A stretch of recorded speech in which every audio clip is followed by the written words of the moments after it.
NASA has not launched astronauts from American soil since it retired the space shuttle program back in 2011. But that will soon change with a new space program designed to send astronauts back to the moon and beyond. And they couldn't get there without the help of companies right here in Oklahoma. Liftoff at dawn. The dawn of Orion. And the dawn of a new era of space exploration. All of its systems operating in excellent condition. NASA's newest spacecraft, Orion, is still in its testing phases, seen here unmanned, orbiting 3,600 miles above Earth in 2014.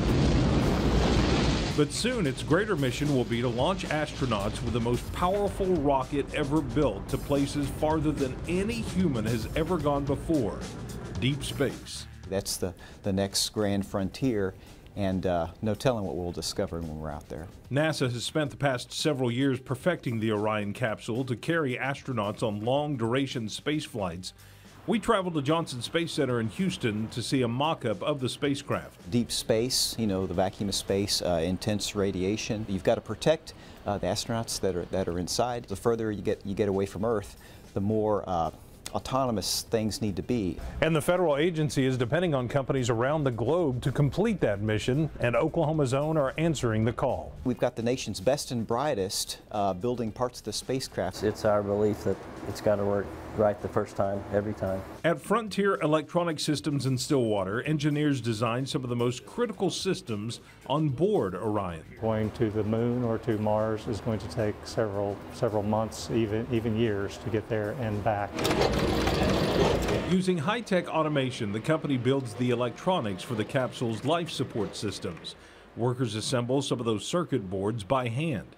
The company also made the hand controllers astronauts will use to guide the capsule. Everybody here puts everything they have into making sure things are done perfectly. These power protection units will be used on the launch abort system, which propels the astronauts to safety if a rocket fails. This is one of our main test areas. The parts are analyzed on site using this thermal vacuum chamber. It will emulate a space environment, pull vacuum where there's no air, and then we can also introduce the temperature gradients from very cold to very hot. And if the electronics survive, then the astronauts survive.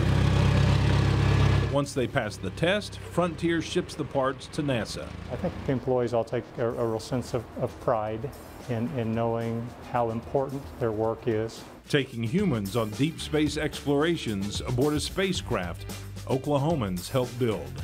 One of the sayings around here is the road to Mars goes through Stillwater, Oklahoma. One more unmanned flight is expected to blast off by 2020 and a flight with a crew by 2024. And Oklahoma has such a rich history as far as our number of astronauts and our contributions to the space program. The aerospace industry. It's neat to see that it's taken it I love further. that. The road to Mars goes through Stillwater. That's great.